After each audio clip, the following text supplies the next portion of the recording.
Thanks for stopping by the My Reader Minutes. For those that are new here, welcome. To those who have joined me on my journey, thank you so much. Tonight, I want to talk about Love and Marriage Huntsville. This is season 10, episode 8. I don't know, this episode, the show is kind of disappointing me. What can I say? I don't like the storylines. I don't think that they're real. Okay.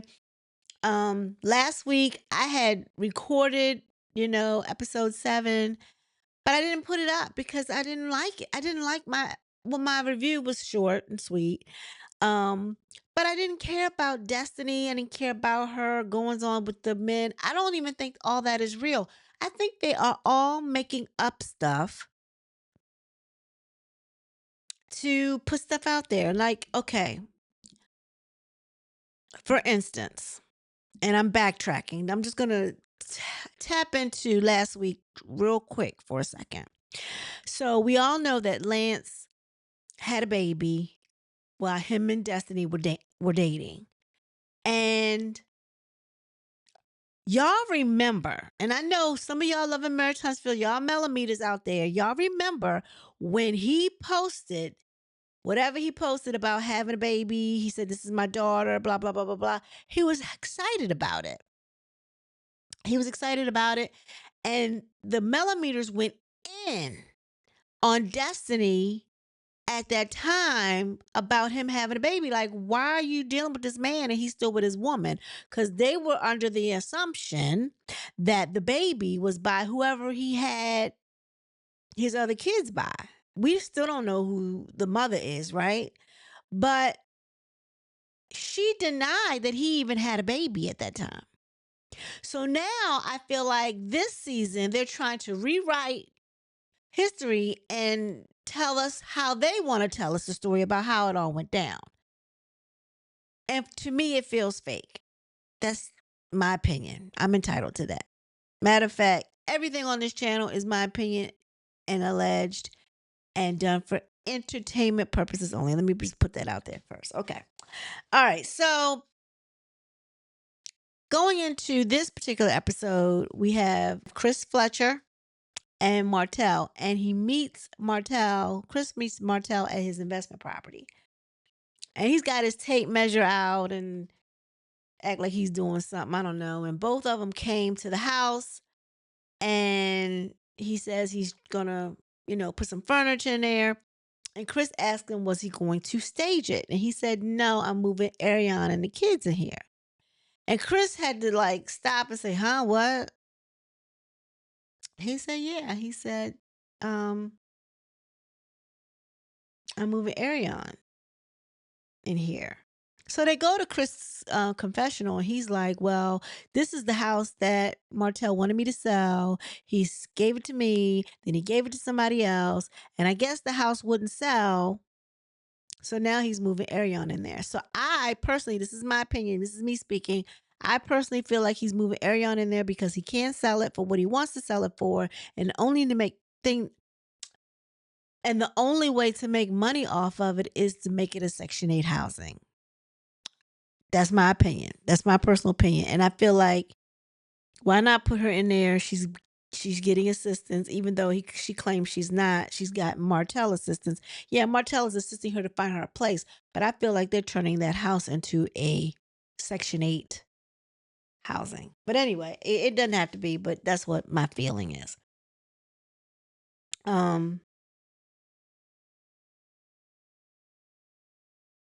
I think Martell asked Chris about little Chris and how the baby and all that is doing or whatever. And he was like, y'all don't listen. Chris is like, y'all don't listen. We keep telling y'all to wrap it up. And he said, that's what I told you. And he was like, how many kids you got, Chris? He said 4. He was like, Martell was like, well, we don't listen. He talks about him be going back and forth with Marceau, how,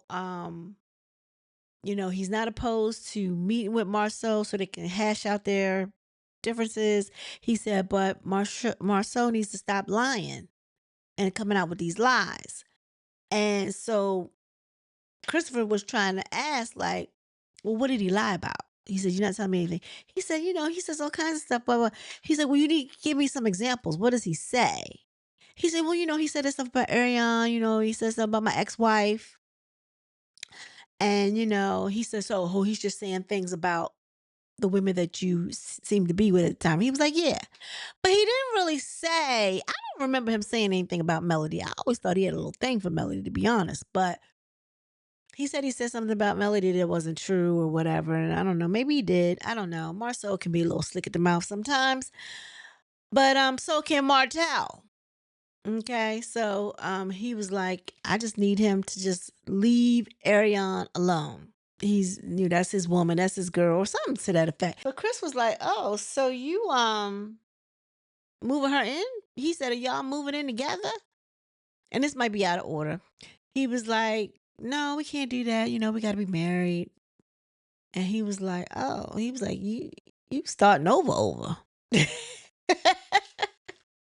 was like, "Yeah." And that was pretty much it. I mean, he's got to throw Ariane in there because that's his storyline. He doesn't have a storyline. And I don't know if they're trying to and keep to bring her up to so they can walk her on the show, probably last episode, or what they're gonna do. But I don't want to see her. If I see her, I know the show is going to hell. Honestly, because nobody needs to see her. So the next scene is Ken and Will. Will seems to come over to the house. Um, Ken brings up that he's getting fed up with, of course, Trisha. And I really don't care about Ken and Trisha's relationship either because I feel like that's fake too.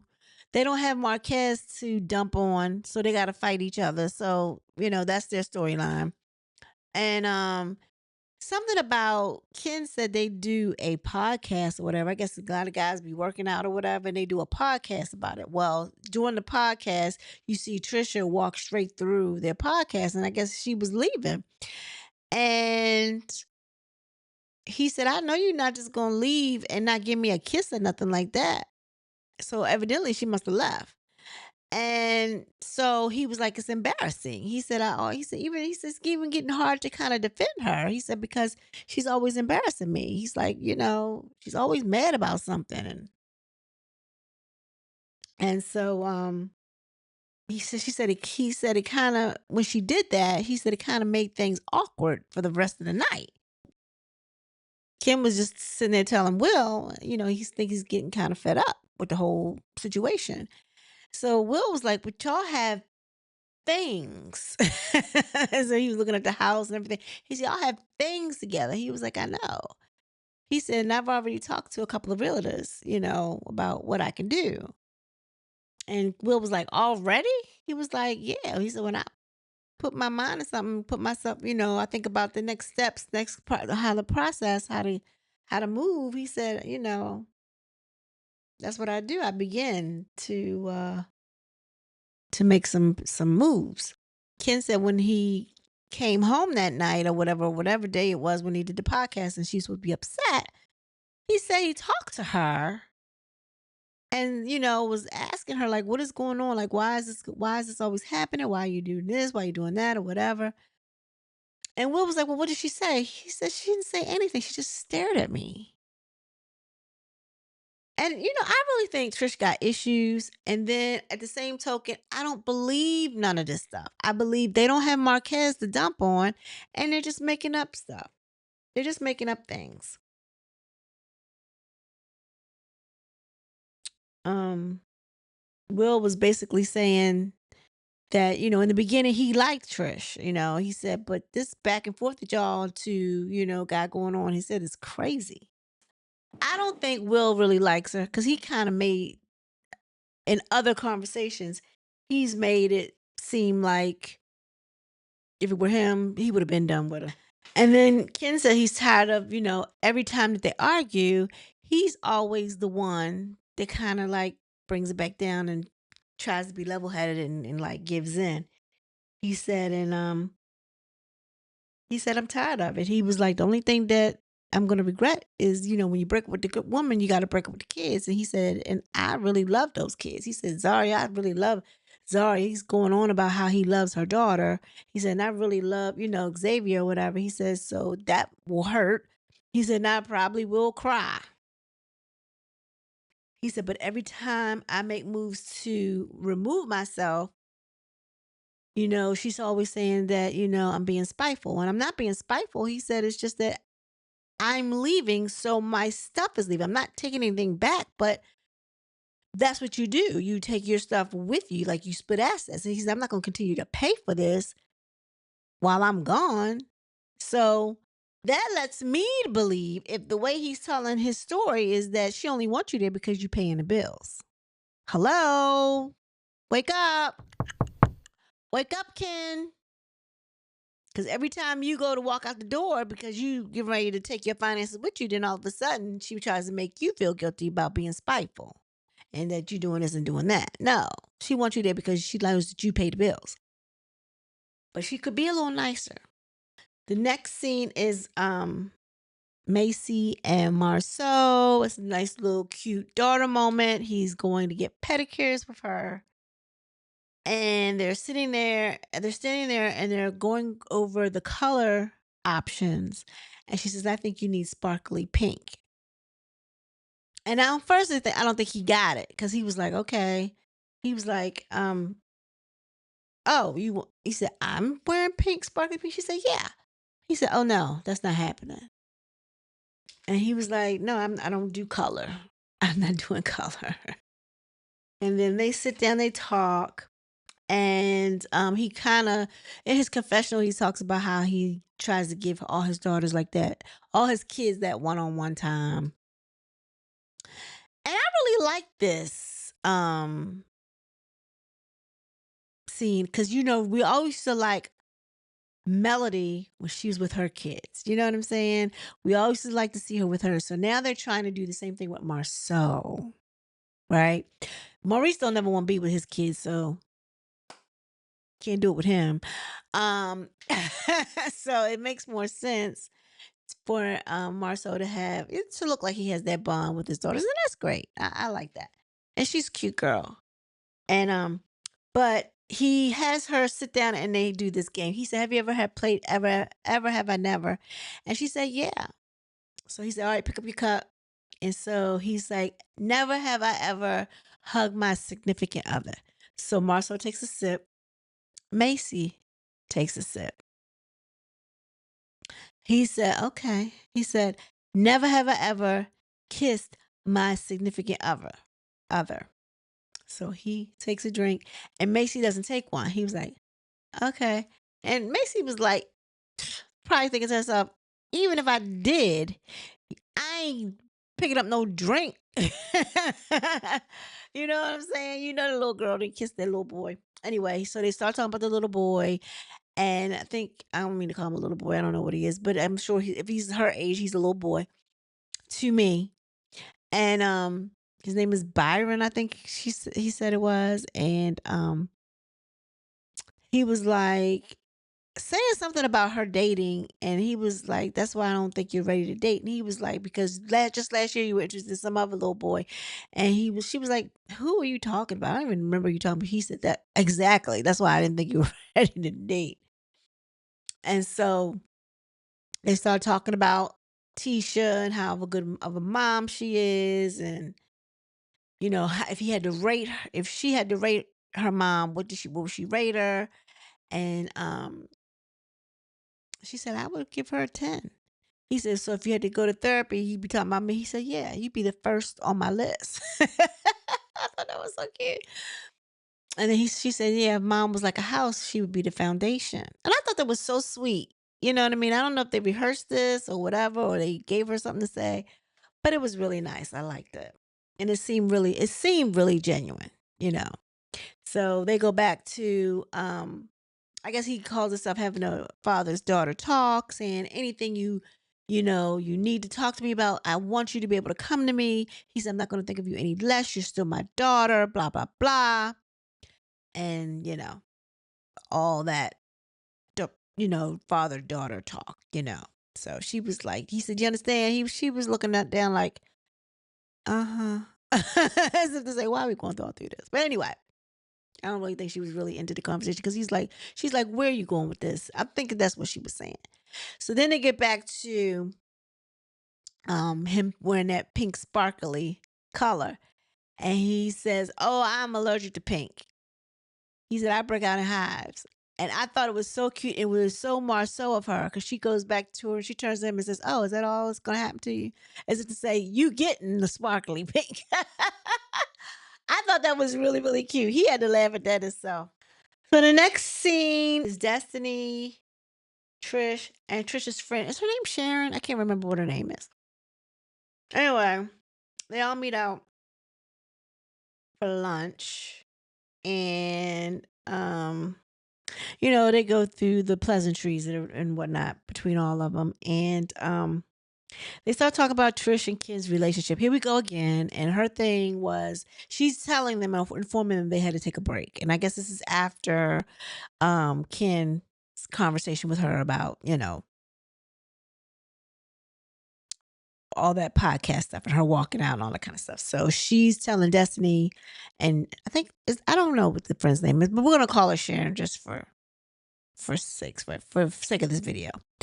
And she said, "Yeah, we had to take a break." And Destiny said, "Oh, he moved out," and she said, "No, he lives there," as if to say, "Yeah, we still in the same house, but we took a break." And then she goes into how Ken is, how he's real aggressive. And she said, by him being real aggressive and me being damaged, he said, it's not really a good mix.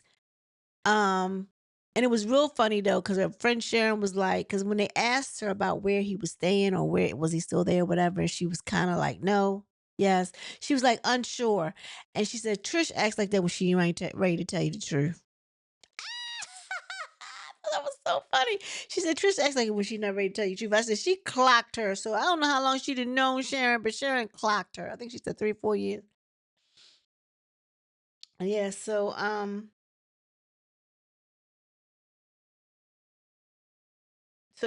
basically she talks about working at it. She talks about, and they saying, you're not gonna find another guy like that. He's a good guy. Blah blah blah blah blah. And and Sharon basically tells her, I really think your relationship is worth fighting for. And she kind of like rolls her eyes up in her head. And Jessie said, "Don't roll your eyes up in your head." She said, "You bringing the same baggage over to this relationship as you had in the other one." He said, "And that is your problem." And that's basically it. I don't want to talk about that anymore. The next one is Martell and Marceau. They go back and forth about who did what to who. And Martell calls Marceau a liar, and Marceau's like, "You keep calling me a liar, but you can't tell me what I lied about." And, you know, um, Marcel said he don't want no apology from Martell. He said because we've seen this Martell before. He said I need to change Martell. I apologize, Martell. I'm gonna do right. I'm gonna do better next time, Martell. I mean, I'm paraphrasing, but basically he said we've seen this Martell before. And he ain't gonna do nothing but backslide. Basically, that's what he said. He said, "So I don't want no apology." He said, "I already know."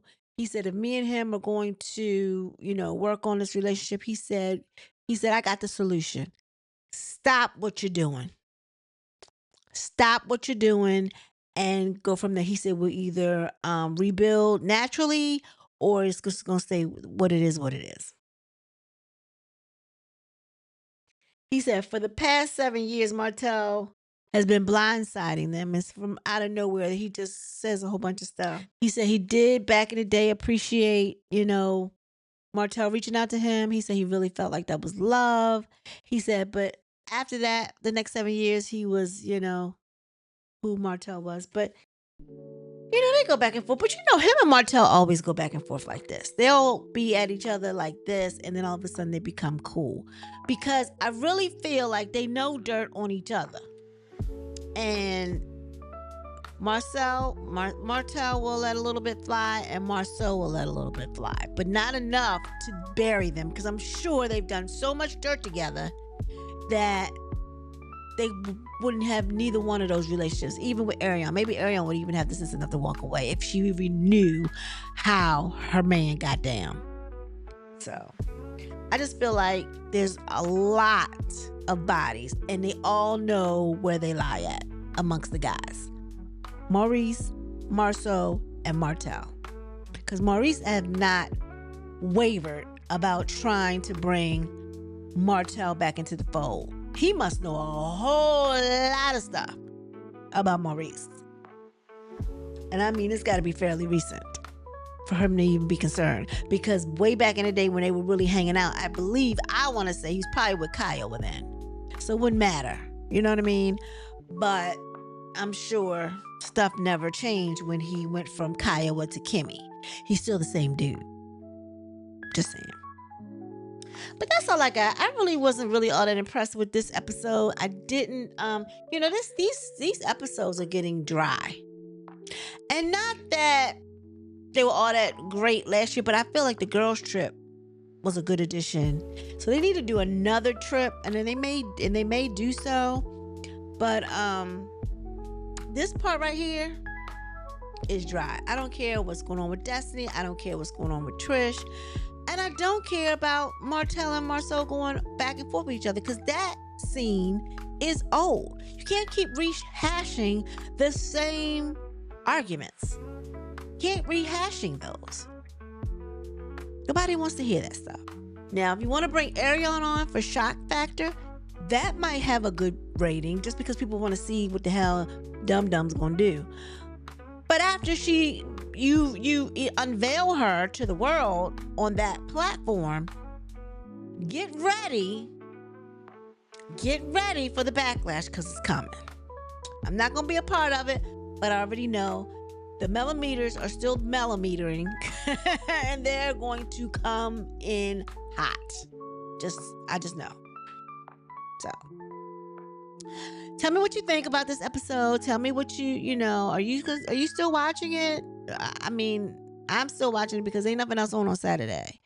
I did start watching the one that comes on after that. What's it called? I